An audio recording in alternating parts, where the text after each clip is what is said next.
You are Locked On Auburn, your daily podcast on the Auburn Tigers. Part of the Locked On Podcast Network, your team every day. Yes, welcome on into Locked On Auburn, your daily Auburn Tigers podcast. I'm your host, Zac Blackerby. Thank you so much for making Locked On Auburn your first listen every single day. Joining us for the second time this week, Lindsay Crosby, joining us not on a Monday. How are you? You know, I'm doing better than I think our boys are right now. Yeah, I've had better Tuesdays. I'll put it that way.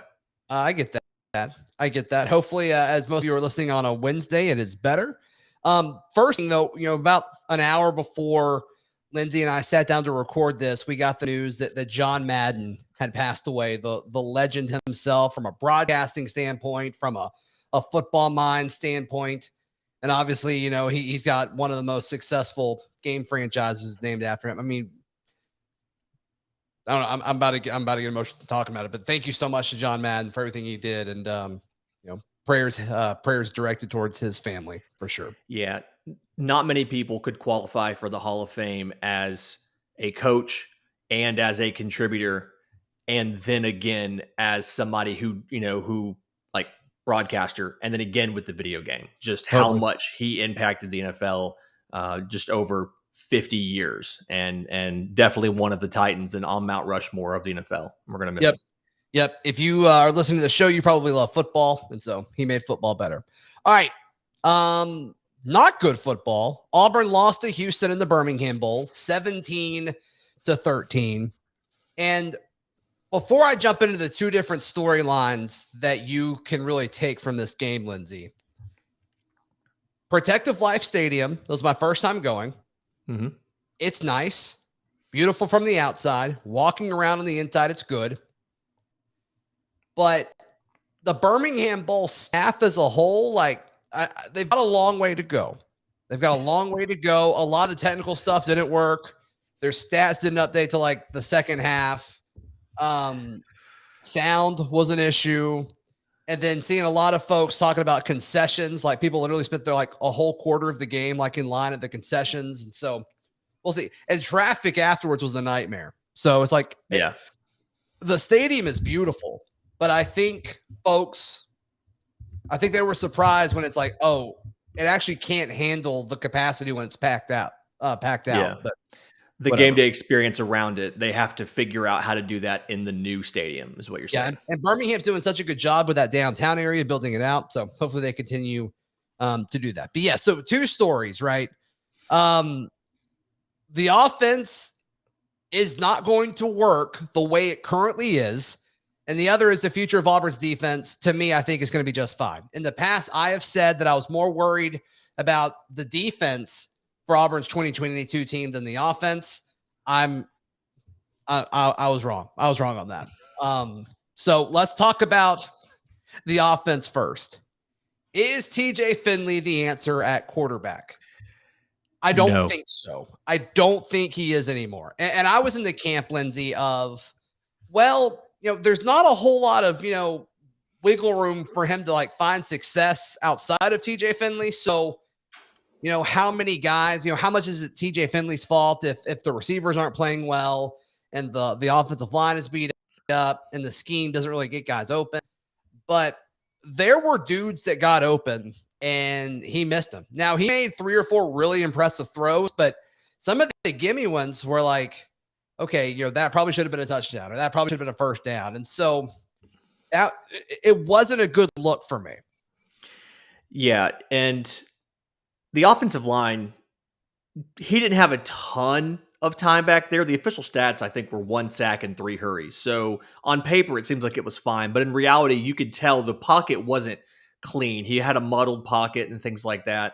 But even in that situation, you can still see the quarterback doing what they need to do to be successful. And you could extrapolate, well, if that blocking was better, that would have worked. And he wasn't doing those basic things. We saw him miss guys high. We saw him miss guys low. We saw him just make wrong reads, miss wide open guys in the flat or a dump off. And I mean, at this point, you're going to have people who are going to come out and say he didn't get a lot of practice time throughout the season or a lot of play time, and it's about offensive situation. But which is factual. That is true. That is true. That is true. But I think we've seen enough to know that barring some sort of amazing post, like off-season change, TJ Finley ain't it. Yeah, you're right. You're right. I think the question is like, is there a dude that's ready? Because I mean, Grant Lloyd was the backup. Like there was no chance we were going to see D Davis throughout that game because there was opportunities to pull him. But I love TJ Finley, but Andrew Stanley, he's one of our mods in the Locked On Auburn Discord. He was killing me with some of the stuff he was putting in the Discord, and I wrote down two of them. One is, he said, when TJ Finley drops back, God flips a coin because you just never know what's going to happen. That killed me. I was sitting in the press box and I just legit chuckled. And then a few drives later, he said, Finley going to get off the bus at Kohl's and get hired as a mannequin. I saw a thing. Somebody asked which is the bigger statue in Birmingham, TJ Finley or the Vulcan statue. Oh my gosh, that's funny too. That's funny too.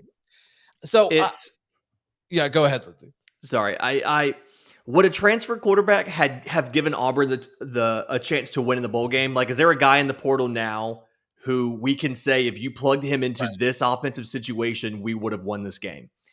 And yeah, right. What do you answer that is? Yes. I mean, there's guys with talent in the portal, and I'd like to think that in this situation, like there was enough plays there that TJ Finley could have made that he did not make. That if you can assume an average level of competence from a transfer quarterback, I think enough of those plays go the other way to win the game. If you'd asked me before the game, was that the case? I probably wouldn't have said yes. But having watched it play out, two or three throws here or there, that's a different game offensively for Auburn. Yes, and you can say that with all of the games that he started and lost. You can say that with South Carolina. You can say that with Alabama. And now you can say that with the Birmingham Bowl.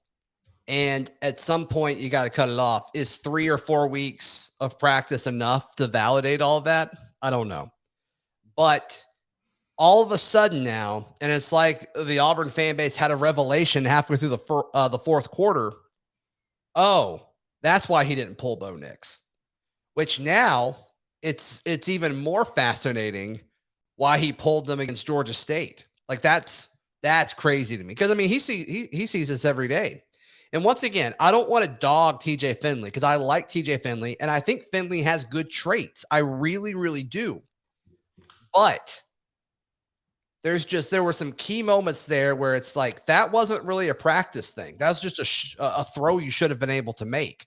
And it's like I think Holden Gariner could probably have made some of those throws that he missed. Is that being too harsh? Maybe, possibly. The offense went away from Tank late again. They went to him a good bit early. I think they did a good job running him outside and kind of a lot of off tackle stuff because they were not winning the battle on the inside of the offensive line. The drop off, Lindsay, of Nick Brahms to Jaleel Irvin was significantly more drastic than I thought it would be. I did not see that coming. I will eat crow on that. I thought, and we made the jokes about, preseason all SEC Nick Brahms and he's not that good, but Jaleel Irvin, like you can tell he just has not had the reps as the guy in live fire situations. He's been a backup for years and you can tell there was frequently you'd see a extra rusher right up the middle because he would turn the wrong direction and block the wrong way. And never thought I would say I missed Nick Brahms. Yeah. So we'll see what happens there. And then my last note for offense before we move on, John Samuel Shanker broke the reception record for tight ends as well as the yardage record for tight ends in a single season in Auburn history. Congrats to him. And I think was also the first Auburn tight end to ever get a jet sweep. That was cool. That was weird. Yeah, 1 yard. It's like, could we have gotten to the tank one more time? Like, probably. I think that makes a little more sense. So Georgia, Georgia's been running that, but they have that Bruce Bowers kid that's a freak. He's not a standard tight end. Yes. That jet sweep may have worked with a guy like Landon King, but I just don't think John Campbell Schenker was the right guy to give it to him on a jet sweep. Yeah, and you're seeing that more at all levels of football with the tight end. Like, I'm a Pats fan, obviously, if you look around me on the YouTube video. But like they do it this year, like with Jonnu Smith. But like Jonnu Smith is like just a big receiver. That's all he is. So yeah, that's not Schenker. It is Landon King. So yeah, I think you're right on that. But congrats to him. Hot take. I bet he breaks them both again next season. I think he's coming back. I think he'll probably challenge both those records again next year, unless one of these other tight ends steps up huge in the spring and just forces the issue of I'm getting his playing time. Yeah, just timeshare or whatever. Yeah, that's a good point. That's a good point. Today's show brought to you by the best tasting protein bar ever. Yes, I'm talking about Built Bar. It's the new year, so that means New Year's resolutions. If yours is about getting fit or eating healthier, make sure to include Built Bar in that plan. Built Bar is a protein bar that tastes like a candy bar, maybe even better than a candy bar. Most Built Bars contain 130 calories, just 4 grams of sugar, 4 grams of net carbs, and 17 grams of protein. Compare that to a candy bar, which normally has around 240 calories, 30 grams of sugar, and dozens of net carbs. It's not even comparable, folks. And they taste great. Be sure to check it out, all of it, at built.com. Use promo code LOCKED15 to get 15% off your order. That is promo code LOCKED15 for 15% off. That's at built.com.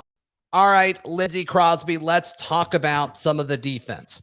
Essentially, Auburn's whole second team was playing defense. It really felt like that over the course of the game, especially after Smoke Monday and Jalen Simpson both got ejected for targeting, which let's just talk about Smoke Monday for a second. Tip of the cap to both Smoke and Chandler Wooten for them playing their last games at Auburn. But Smoke, so I initially felt really bad for him when his career just ended just like that off of an aggressive play. Yeah. And then people quickly corrected me to saying, no, it's an extremely fitting way for Smoke Monday to go out. He didn't seem too upset about it on the sidelines. So you know what, Smoke? I kind of love that you went out that way. It's very memorable, and it's very symbolic of how Smoke Monday played. Yeah, there's no other way Smoke Monday's career was going to end other than an ejection for targeting on the second time they looked at it. He was fated to get kicked out of that game. And, man just popped on some sunglasses, hung out on the sideline. While they were reviewing it, he's just like dancing and laughing on the sideline. It's like, okay, he's not too worried about it. And it's something, he just hung out the sideline the rest of the game. Like, what are you going to do? Suspend him again? He's going pro. It doesn't matter. Right. So it blows my mind. The thing that got him was an interception return. And then Jalen Simpson obviously getting got by the quarterback there on a slide. How ridiculous is it that my understanding of how the rule currently sits, and they're looking at reviewing this over the offseason, but as it currently sits, he will miss the first half of the season opener next year. You should just make him sit out all of A-Day. Like, just say you miss your spring game. But the fact that he has to is simply because, like, why does it carry over to the next season? That doesn't make a lot. It's a whole different situation. Here's a question. If he transferred, would he have to sit out the first half at his new school? Yes. Do we know that? That is my understanding of the rule. Yes. Wow. It's ridiculous. Absolutely ridiculous. But if he went to Georgia, they're used to guys missing the first half of the first game. Yeah, so they still schedule anybody. Well, this year they scheduled Clemson, which looked really good at the time. But yeah. Romello Height, he missed a big potential sack on Tune, which their quarterback looked really good, by the way. Paxton Tune. Yeah. Can we have him? Yeah. Is he entering the portal? That'd be fantastic. That'd be great. I'll take him. He's better than TJ Finley, right? Yeah. He's won more games in Alabama than TJ Finley has. Does Georgia State not count? No, that's one. He's won another. He played I think Troy and beat Troy. So he's won 2 games in Alabama, and Finley's only won one in his career. Yeah. But Romello Height he missed a key sack, but outside of that, like I liked what I saw with Romello Height. I have a man crush on him, so that's fine. With Marquise Burks out, We saw Garrison Walker get some snaps early, and he made his presence known. Look, I mean, the defense as a whole after that first drive was really, really good. And then it kind of shifted to this bend don't break, and then they figured out what they were doing, and they did such a good job of limiting them.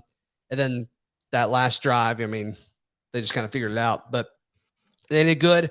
I think Torrance could be a player. I've talked about him a lot. Cam Riley got some real reps at linebacker. I thought he looked really good out there next to Chandler Wooten. And so that kind of tells me he's probably going to be the next linebacker. So he's very athletic. He is very, very fluid in his movements. So that's kind of what stood out to me on the defensive side of the ball.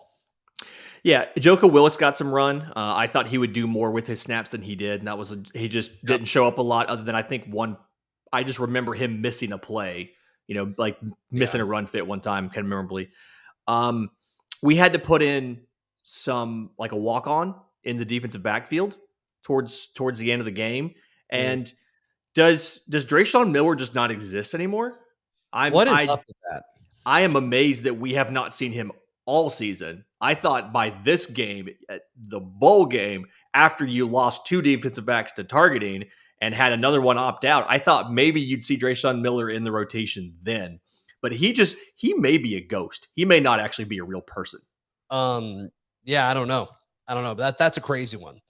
And there were reports coming out that he looked good in bowl practices. So it's like, okay, sweet. Maybe he's got a shot. But I don't think I don't fully know his situation because I think he has 1 year left of eligibility, but he can't transfer. So, or like, because I would take a year for him to do that because he already uses free transfer. So if he graduates, he can transfer. Now, as I understand, he's not on pace to graduate by the fall. But if he were to graduate the end of spring or summer, he could do a grad transfer. But I don't believe he's on pace to do that. I see. Okay. How is he not? That's crazy. I wonder if credits didn't move over from West Virginia. Yeah, West Virginia to here. I don't know. I think it's really cool that Chandler Wooten ended his career getting that interception. I think that was really awesome. You could tell how excited he was and how excited the team was for him. I love that. I absolutely loved seeing that. And Harsin had some great quotes after the game, just talking about Smoke Monday, about Chandler Wooten, especially about how he stepped up, about how, he's always welcome back at Auburn. He's the epitome of an Auburn man. And so, I'm really happy for Chandler Wooten that he got to make it back to the team this year, have an impact, and then go out the way that he did. I mean, right. Sweet. Yep.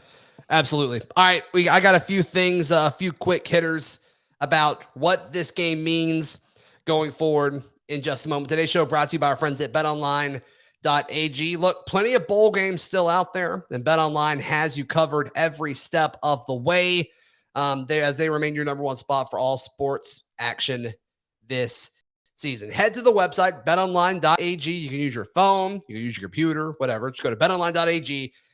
And to get a 50% welcome bonus on your first deposit, just use the promo code Locked On to receive your bonus. BetOnline.ag, where the game starts. All right, Lindsay, I've got 3 quick hitters about moving forward. What does this game mean for the program moving forward? So the first one, I loved how Javarius Johnson handled punt returns.